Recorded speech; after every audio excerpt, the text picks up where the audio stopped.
2026 தமிழ்நாடு தேர்தலுடைய முடிவுகள்லாம் பார்க்கும்போது எனக்கு பலஸ்தீன கவிஞர் மஹ்மூத் தர்விஷுடைய ஒரு கவிதை தான் எனக்கு ஞாபகம் வந்துச்சு. ஸோ அதை தமிழ்நாட்டுக்கு தோதுவா மாற்றி உங்களுக்கு வாசிச்சு காட்டலான்னு ஆசைப்படுறேன்.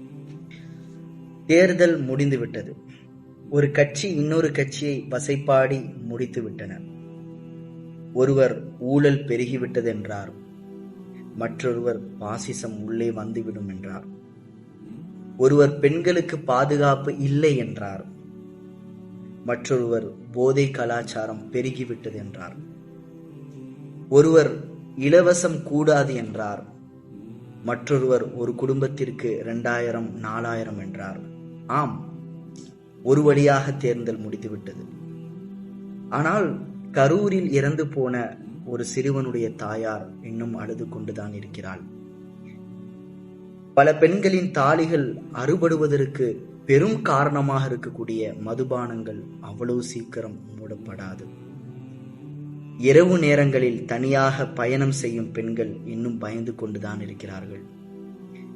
வேலை இல்லாமல் பல இளைஞர்கள் ஐடி தொழிற்சாலைகளில் வரிசையாக நிற்கத்தான் போகிறார்கள்.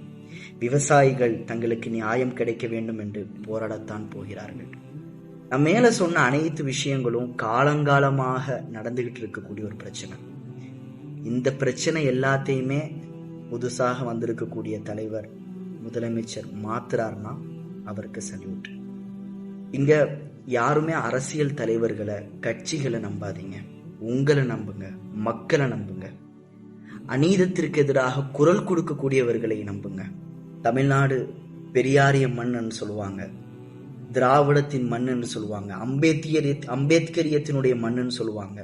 ஸோ அந்த சித்தாந்தத்தை மக்களுடைய மனங்களில் போடுவதற்கு முயற்சி பண்ணுங்க.